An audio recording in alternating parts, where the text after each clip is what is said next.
할렐루야. 반갑습니다. 지난주 일은 명절 세느라고 여러분들 수고 많이 하셨을 겁니다. 이제부터 새롭게 이제 양력설, 음력설 다 지나가고 이제 앞으로 남은 것은 추석밖에 없습니다. 이제 그동안 좀 길지요. 그동안 우리가 정말 말씀의 은혜 받고 충만하게 승리자로 살 수 있기를 바랍니다. 오늘 고린도후서 5장 11절로 19절까지 읽었습니다. 오늘 말씀을 가지고 1부와 2부 예배 시간에 설교를 해봤더니 끝까지 못하겠어요. 시간이 모자라가지고. 그래서 15절로 11절에서 16절까지 하고서 그냥 끝났습니다. 오늘 또 하다가 시간이 되면 끝나고 나머지는 또 다음에 이렇게 하도록 하겠습니다. 오늘 이 고린도 후서는 그 사도 바울이 사실 고린도 교회를 개척할 때가 언제냐 하면 주후 50년입니다. 50년. 지금 2016년이니까 주후 50년도니까 꽤 됐죠? 잘 못 알아듣는 것 같아요. 주후 50년도에 사도 바울이 고린도에 갔어요. 고린도에 가서 이제 우리 교회도 30년 전에 개척한 것처럼 사도 바울이 고린도에서 이제 개척교회를 했습니다. 개척을 했는데 그 고린도의 그 교회가 교인들이 그 짧은 기간이지만 많이 모였어요. 많이 모여서 교회가 이제 이루어졌습니다. 고린도 안에. 그리고 이제 사도 바울이 거기서 얼마 동안 사역했느냐 하면 한 1년 반 정도 사역을 했어요. 굉장히 짧은 기간이죠. 거기서 1년 반 동안 사역을 하고 이제 다른 곳으로 에베소로 또 전도하러 갔습니다. 그 사도 바울이 떠난 사이에 그 이제 고린도 교회가 계속 존속하기는 하는데 이제 문제가 생기는 겁니다. 지도자가 없으니까 이 고린도라는 지역이 상당히 그 항구 도시로서 이 물질이 풍성하고 이 물질이 풍성하면 존면도 있지만 이 돈이 많이 돌면 존면도 있지만 사람들이 타락하는 경우가 많다. 이 고린도 교회가 그랬습니다. 물질이 많은 반면에 이 사람들이 굉장히 많이 타락을 하게 되죠. 그 물결이 교회 안에까지 들어오게 된 거야. 세상의 물결이 교회 안에까지 들어와서 고린도 교회가 좀 심각하게 되는 거죠. 되고 이제 그 물결 가운데는 뭐가 섞였느냐 하면 이단자들까지 들어온 거예요. 지도자가 없으니까 이단 그 유태주의 이단들이 들어와가지고 교인들을 막 선동하는 겁니다. 선동을 해가지고 이제 사도 바울이 사도 바울은 정식 사도가 아니다. 이래가지고 그 고린도 교인들과 사도 바울 사이에서 이단자들 이간질을 시키는 거야. 그래가지고 그게 이제 그런 말을 해도 교인들이 흔들림이 없으면 괜찮은데 그런 말을 듣고 흔들리는 교인들이 상당히 있었단 말이죠. 사도 바울이 그 말을 듣고 큰 충격을 받죠. 그래가지고 사도 바울이 사실은 그 고린도 교회에 빨리 갈 계획이 없었는데 고린도 교회를 다시 방문하게 됩니다. 3년 후에 방문하게 되는데 사도 바울이 방문했을 때에도 이게 별 문제가 그렇게 문제가 해결되는 것 같지 않았어요. 그래서 사도 바울이 잠시 머물다가 고린도 교회를 떠납니다. 고린도 교회를 떠나간 후에 이 고린도 교회에 다시 편지를 보내는 거예요. 그 다시 보낸 편지가 고린도 후서입니다.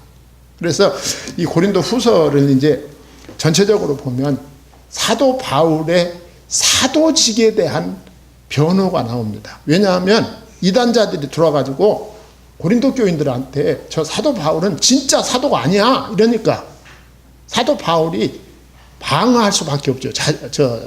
자연적으로. 그래서 그 사도 바울의 사도직에 대해서 직분에 대해서 사도 바울이 변호하는 것이 이제 고린도 후서의 주된 내용입니다.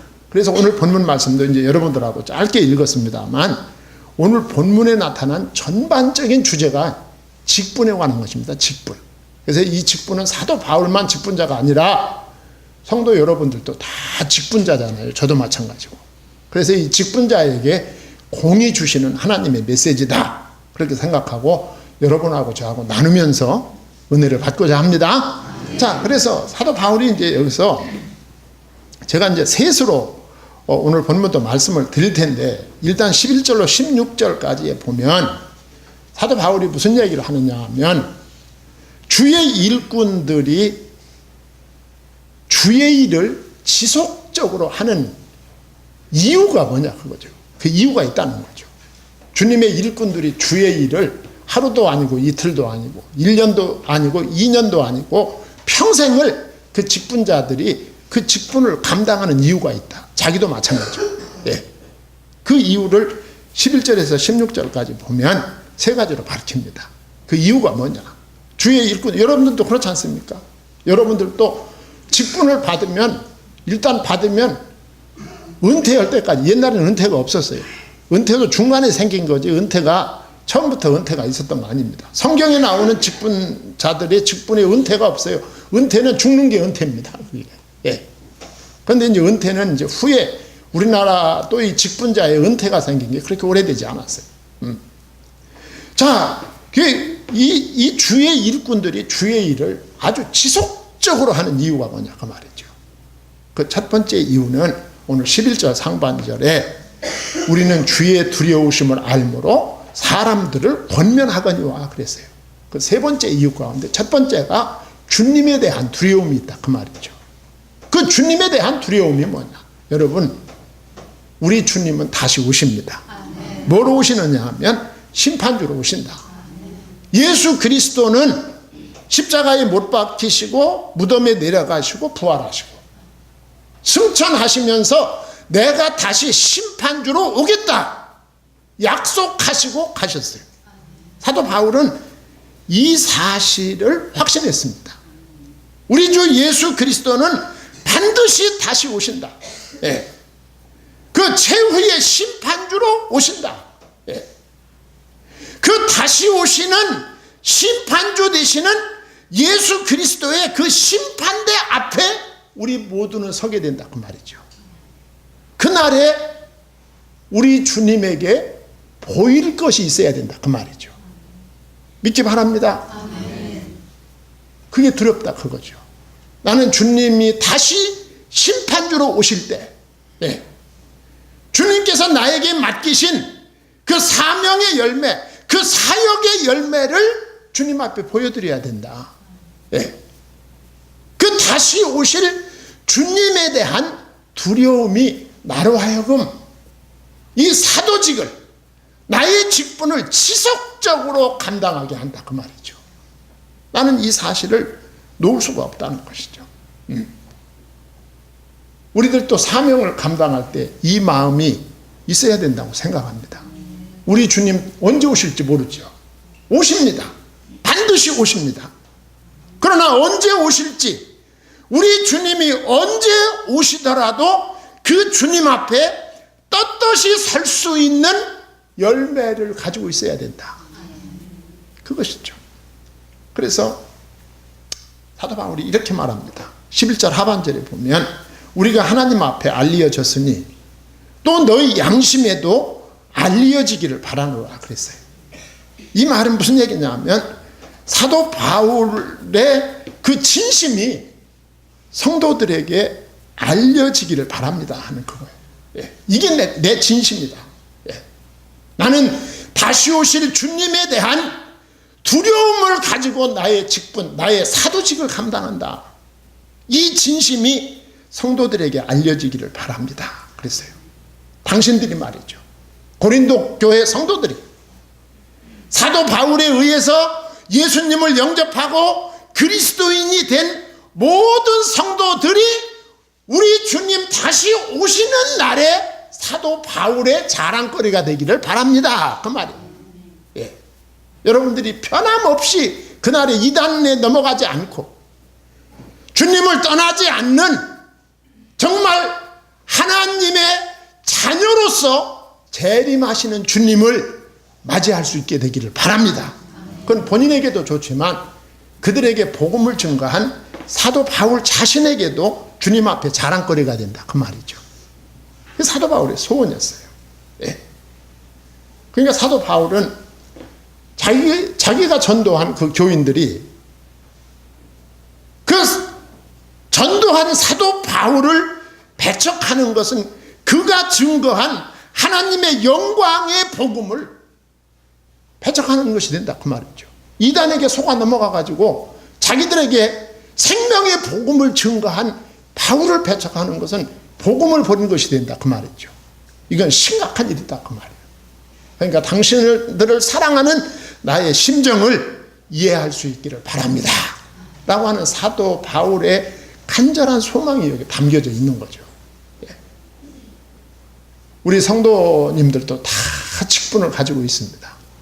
이 교회가 주는 직분, 하나님께서 주시는 직분은 너무너무 소중합니다. 왜 소중하냐 하면 제가 가끔 이제 그 장례를 치르러 묘지에 가다 보면 그 묘지마다 그 공원 묘지에 가보면 묘지마다 전부 비석이 있어요. 여러분들도 다 보지요?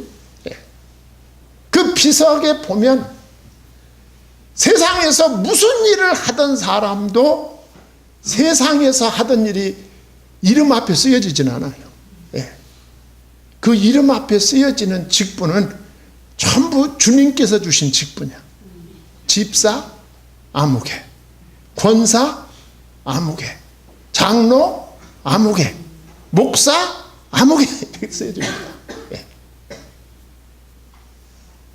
직분이 없는 사람은 직분이 없으니까 성도 아무개 이렇게 씁니다. 최고 끝까지 가는 직분이 우리 주님께서 주신 직분입니다. 하나님 앞에 두려운 마음으로 감당할 수 있어야 된다 그 말이에요. 그 다음에 주의 일꾼들이 이 일을 지속하는 두 번째 이유가 있다. 그 두 번째 이유가 뭐냐면 13절에 보면 우리가 미쳤어도 하나님을 위한 것이요 정신이 온전하여도 너희를 위한 것이니 그랬어요. 하나님을 위한 것, 너희를 위한 것 나옵니다. 그렇죠? 예. 우리가 주의 일을 하는 이유가 뭐냐?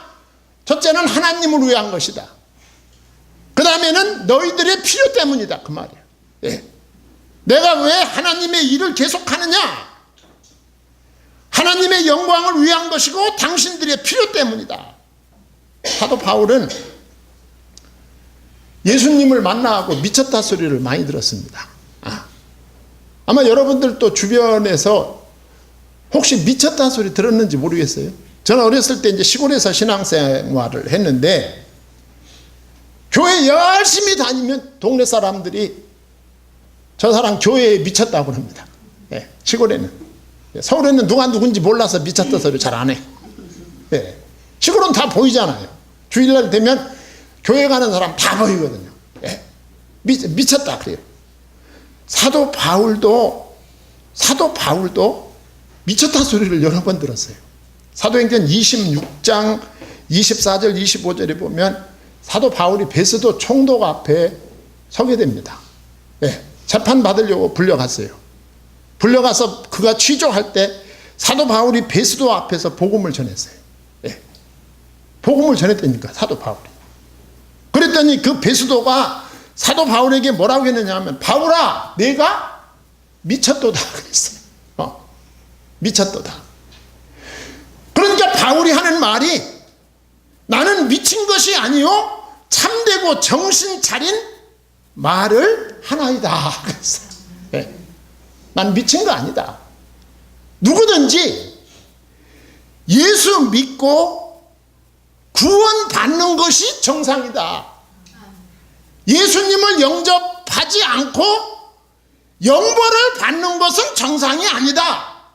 그러니 복음을 증거하는 내가 올바른 말을 하는 것이다. 사도 바울이 그렇게 전했어요. 예.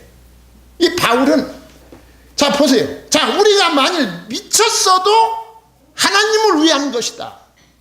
여러분 하나님이 가장 기뻐하시는 일은 한 생명이 하나님을 만나는 거예요. 하나님이 그게 가장 기뻐하는 일이야. 예. 그래서 전도와 선교가 그렇게 중요한 거예요. 그게. 예.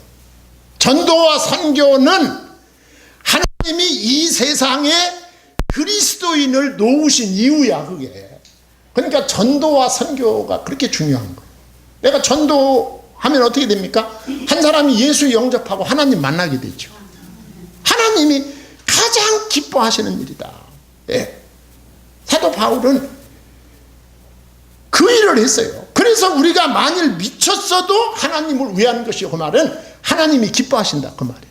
내가 미쳐서 뭐하냐? 복음 전한다. 그 말이죠. 예. 사실 미칠 바에야 예수님에게 미치는 게 제일 잘 미치는 거예요. 사실. 예. 이 세상에는 참 안 좋은데 미치는 사람 많아요. 어떤 사람은 도박에 미치고, 어떤 사람은 마약에 미치고, 어떤 사람은 술에 미치고, 어떤 사람은 이상한 데 미치고, 별 미친 사람들이 많아요. 예수 그리스도를 바로 알고 바로 증거하는 데 미치면, 이게 사도 바울이 말한 대로 참되고 정신 차린 말을 하는 거예요. 그게 진짜. 예. 다 그렇게 가는 거죠. 예.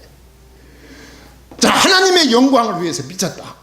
그리고 내가 온전하다면, 오늘 13절 하반절, 정신이 온전하여도 너희를 위한 것이다. 예. 하나님을 위한 것, 왜 너희를 위한 것입니까? 이 세상에 생명이 필요 없는 사람이 없어요.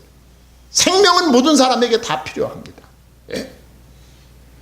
우리는 예수 그리스도를 통해서 하나님이 주시고자 하는 생명은 영생입니다. 영원한 생명. 우리가 이 땅에서 육신적 생명도 얼마나 소중합니까? 예. 육신적 생명도 소중하다면 우린 예수 그리스도를 통해서 하나님을 만남으로 하나님 앞에서 영원히 사는 영생을 소유하게 되는 것이죠. 이것만큼 필요한 것이 없다. 예. 사도 바울이 온전하다면, 온전해서 사도 바울이 하는 일이 뭐냐? 사람들에게 영생의 복음, 십자가의 복음을 증거하는 것이다. 사도 바울은 지금 그 얘기를 하고 있는 거예요. 예. 사도 바울은 자기 동족이 얼마나 예수 믿기를 사모했는지 모릅니다. 오늘날도 마찬가지예요. 여러분들 중에도 은혜 받으면 내가 정말 이 복음의 진리를 깨닫고 예수님을 만나고 예수님을 알게 되면 제일 먼저 생각나는 게 자기 가족이야, 가족. 우리 가족도 나처럼, 우리 아버지도 우리 어머니도 내 형제 일가 친척도 다 나처럼 예수님 만나고 영생을 얻고 하나님의 자녀로 살아갔으면 좋겠다는 소망이 생기는 거예요. 사도 바울이 그랬어요. 그래서 로마서 9장 3절에 보면 무슨 말인지 아세요? 사도 바울이 나의 형제 곧 골육의 친척을 위하여 내 자신이 저주를 받아 그리스도에게서 끊어질지라도 원하는 바로라 그랬어요. 이게 무슨 얘기냐 하면, 내 형제, 내 골육 친척, 내 가족이 만약에 내가 저주를 받아 그리스도에게서 끊어져 멸망을 당함으로 그들이 예수를 영접하고 하나님을 만난다면 나는 그것도 감수할 수 있다, 그 말이죠. 그러니까 자기 가족, 자기 민족, 자기 친척이 예수 그리스도를 영접하고 하나님의 자녀가 되기를 이렇게 갈망한 거예요, 사도 바울이. 예. 사도 바울은 이렇게 하나님의 영광과 사람들의 필요 때문에 나는 이 일을 지속할 수밖에 없다. 사도 바울이. 여러분, 진리의 복음을 깨달으면 이렇게 되는 거예요. 예. 진리의 복음을 깨달으면. 그러면서 자기가 일을 지속할 수밖에 없는 세 번째 이유를 14절로 16절에서 말씀하고 있어요. 그 세 번째 이유가 뭐냐 하면, 나는 그리스도의 사랑 때문이다. 하나님의 사랑 때문에, 그 사랑의 강권 때문에 나는 이 일을 지속할 수밖에 없다. 이걸 깨달았어요. 사도 바울이 예수님 만난 다음에, 예. 다메섹 도상에서 예수 그리스도를 만난 다음에 하나님의 사랑, 그리스도의 사랑이 뭔지를 깨닫게 된 거야. 사도 바울이 그걸 깨닫게 된 거야. 예. 오늘날도 그리스도인들이 이 사실을 깨닫고 이 하나님이 나를 얼마나 사랑하는지 이 사실이 체험되어질 때 비로소 그리스도인이 되는 거예요. 그때부터. 그리스도인이 된 자가 직분자가 되는 게 맞는 거예요. 그게. 예. 그리스도인이 안 된 상태에서 직분자가 되면 사고치고 다니는 거예요. 사고치고. 예. 요새 신문 방송에 떠드는 그 사고치고 다니는 거예요. 예. 예수님 모르니까 만난 적이 없어. 하나님의 사랑을 깨닫지를 못하죠. 예. 자, 그리스도의 사랑이 어떤 사랑이냐? 그것을 아주 자세하게 증거하고 있어요.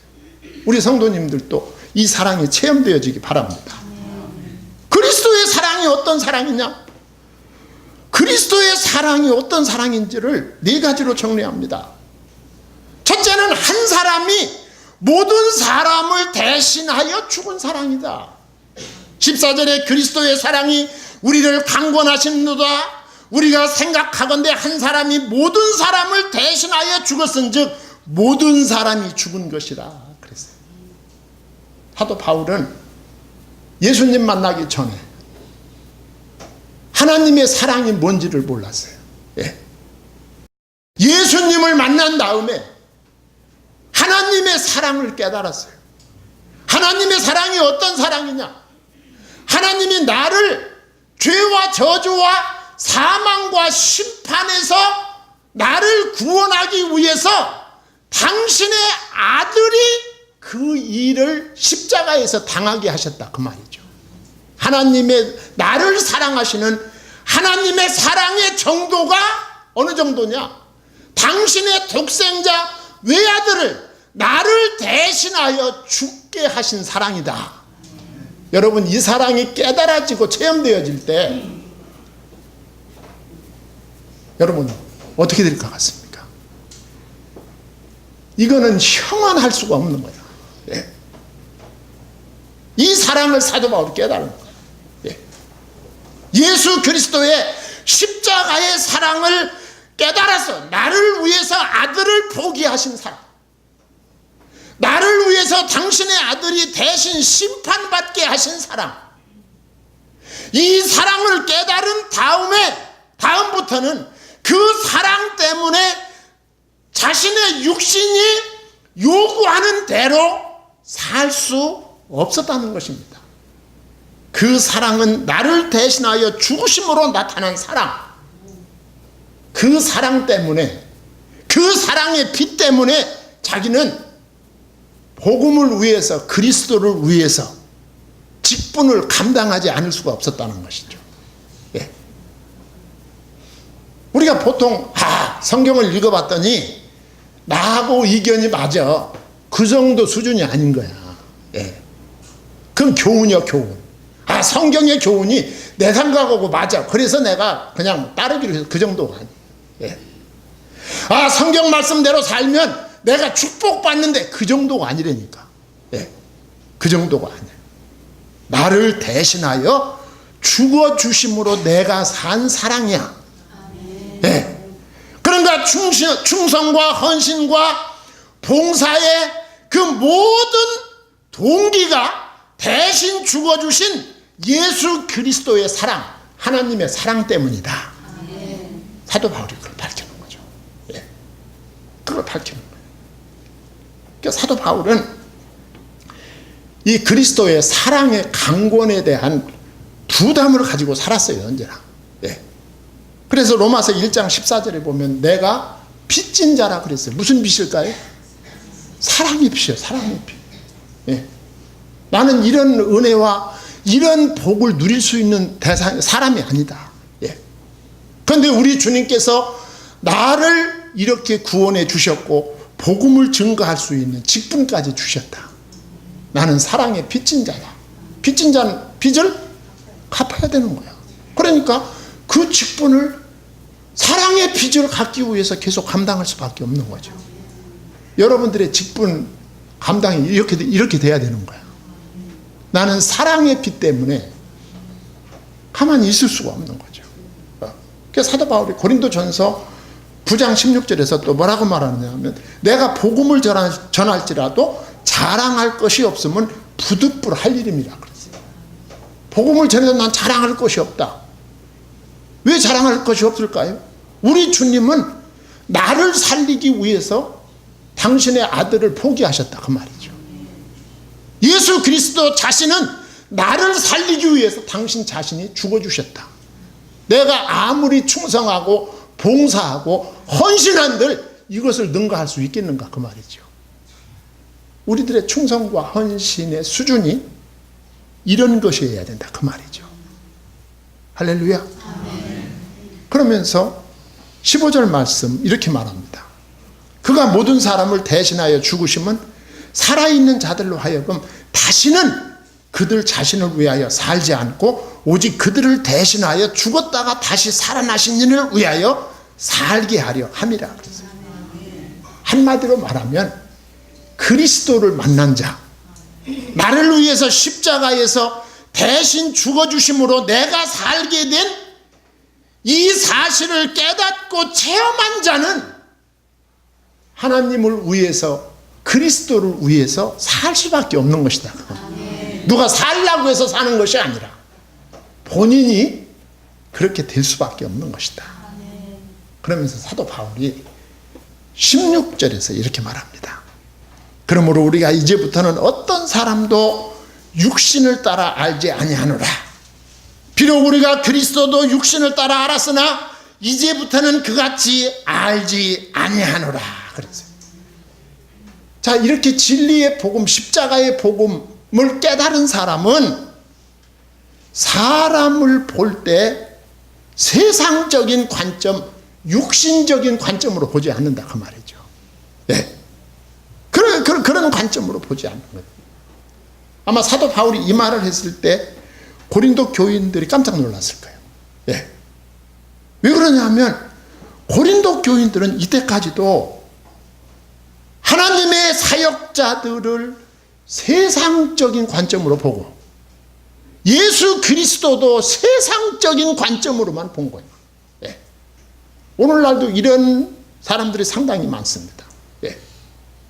사역자들을 세상적인 관점으로 보고 예수 그리스도도 세상적인 관점으로만 보는 거예요. 고린도 교인들이 그랬어요.